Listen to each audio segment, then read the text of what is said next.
ओम नमः शिवाय। हर हर महादेव दोस्तों।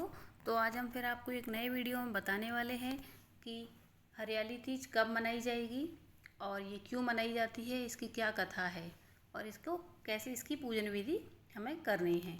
तो सबसे पहले हम बताते हैं कि हरियाली तीज जो है 7 अगस्त को मनाई जाएगी, क्योंकि कोई भी व्रत हो वो उदया तिथि में रखा जाता है। और ये हरियाली तीज क्यों मनाई जाती है, क्योंकि हरियाली तीज माता पार्वती और भगवान शंकर के मिलन की कथा है। उसी दिन इनकी ये जो माता पार्वती की तपस्या से खुश होकर भगवान शंकर ने विवाह किया था, उस वो तिथि हरियाली तीज ही थी। तो इसकी कथा ये है कि माता पार्वती बचपन से ही भगवान शंकर को तपस्या करके पति के रूप में पाना चाहती थी। कई वर्षों तक 12 वर्षों तक उन्होंने तपस्या की और ये तपस्या से खुश होकर जो नारायण थे, भगवान नारायण थे या भगवान विष्णु थे, उन्होंने नारद जी को भेजा और उनके पिताजी के पास कहा नारद जी से कि पूछ के आओ क्या ये मुझसे अपनी कन्या का विवाह करेंगे। तो नारद जी पूछने आए और माता पार्वती के पिताजी ने खुशी खुशी हाँ कह दिया कि हाँ, हम इसको विवाह के लिए तैयार हैं। लेकिन जैसे ही ये बात माता पार्वती को पता चली, वो उन्हें पसंद नहीं आया, उन्हें अच्छा नहीं लगा, क्योंकि वो तो भगवान शंकर को पति के रूप में पाना चाहती थी। और उन्होंने ये बात अपनी सखी को बताई, तो वो और उनकी सखी दोनों ही घने जंगल में जाके छुपकर तपस्या करने लगे, जहाँ उनके पिताजी उन्हें नहीं खोज पाए। और ऐसे ही काफ़ी समय बीतता गया, तपस्या उनकी होती गई। भगवान शंकर उनकी तपस्या से खुश होकर, प्रसन्न होकर सामने आए और पूछा कि मांगो पार्वती, आप क्या मांगना चाहती हैं, क्या वर चाहिए आपको।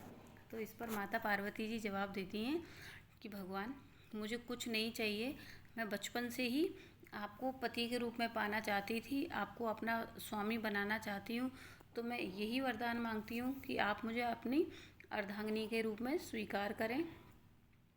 इस पर भगवान शंकर ने उनकी बात को माना और बोला ठीक है, आप मेरी अर्धांगिनी बनेंगी। ऐसे ही कह के वो वहाँ से चले गए। और माता जो पार्वती थी, उन्होंने भगवान शिव का मिट्टी का, रेत का शिवलिंग बनाया, पूरी पूजा अर्चना की और उनकी जो तपस्या थी वो पूर्ण रूप से सफल हो गई। ये बात भगवान शंकर कह के चले गए और उन्होंने अपनी पूजा अर्चना पूरी की और सारी जो सामग्री थी वहाँ नदी में विसर्जित कर दी। तभी खोजते खोजते उनके पिताजी वहाँ पर आ गए और वो पुत्री को देखकर रोने लगे। तो वो कहती हैं माता पार्वती कि पिताजी, आप मेरा विवाह भगवान विष्णु से करना चाहते थे, इसीलिए मैं यहाँ आ गई थी आपको बिना बताए, लेकिन मैं तो भगवान शंकर से विवाह करना चाहती हूँ। फिर वो बोलती हैं कि मैं घर तभी चलूँगी।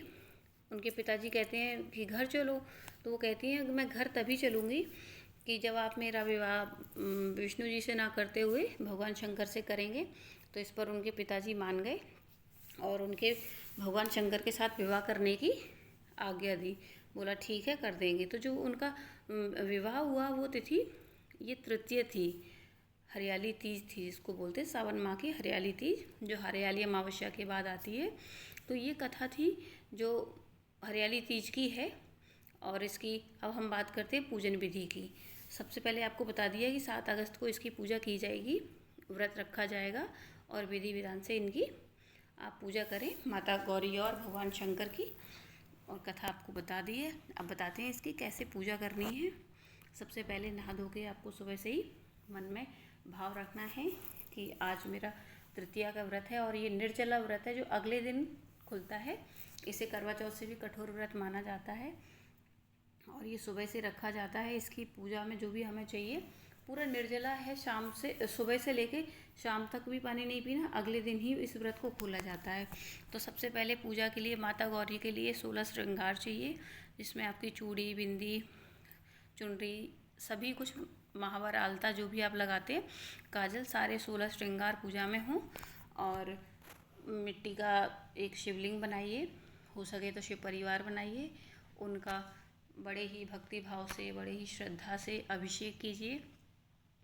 आप जो मिट्टी का शिवलिंग बना रहे हैं उसको आप एक किसी थाली या परात में बना लीजिए, फिर एक एक से अभिषेक कीजिए। आपने जो पूजा के लिए भोग बनाए हैं, पूजा में हरी चीज़ों का बहुत अधिक महत्व है, क्योंकि ये सावन में है। सावन पूरा महीना जो है वो हरियाली के लिए जाना जाता है। यहाँ अधिक वर्षा के कारण पूरा प्रकृति हरी हो जाती है और ये भगवान शंकर का बहुत ही पसंदीदा रंग माना जाता है, क्योंकि उन्हें हरियाली बहुत पसंद है। और ये हरियाली अमावस्या के बाद आता है, 3 दिन बाद, इसीलिए इसे हरियाली तीज कहते हैं।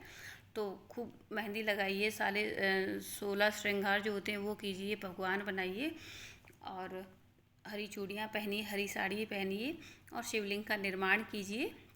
जो पार्थिव शिवलिंग बनाएंगे उसको आप तिलक चंदन से कीजिए, बेलपत्र चढ़ाइए, फूल चढ़ाइए, धतूरे चढ़ाइए, गंगा जल से अभिषेक कीजिए, दूध दही घी और शहद, इन सब से अभिषेक कीजिए और अक्षत चढ़ाइए, जनेऊ चढ़ाइए, मौली चढ़ाइए और जो सामग्री आपके पास पूजा की हो वो सब चढ़ाइए और पूजा कीजिए। और फल जो आपने रखे हो पूजा में वो चढ़ाइए, घेवर चढ़ाइए और सारे श्रृंगार की वस्तुएं आप माता गौरी को अर्पित करें और कामना करें कि हे माँ गौरी, जैसे आपकी इच्छा पूरी हुई, आपकी मनवांछित इच्छा पूरी हुई, वैसे ही इस व्रत को करने वाली सभी सुहागिन तथा कंवारी कन्याओं की मनवांछित इच्छा पूरी हो, कंवारियों को मनवांछित पति की प्राप्ति हो और सुहागिन स्त्रियों का सुहाग अखंड हो, अखंड सौभाग्य की प्राप्ति हो, ऐसी कामना कीजिए और मन में श्रद्धा भक्ति रखिए और पूरा भक्ति भाव से पूजा कीजिए। कुछ गलती रह गई हो तो उसके लिए क्षमा याचना कीजिए और माता से विनती कीजिए कि मेरा सौभाग्य अखंड रहे और इसकी कथा सुनने वाले व कहने वाले का भी सौभाग्य अखंड रहे। और अगर आपको मेरी वीडियो अच्छी लगी हो तो लाइक करें, सब्सक्राइब करें।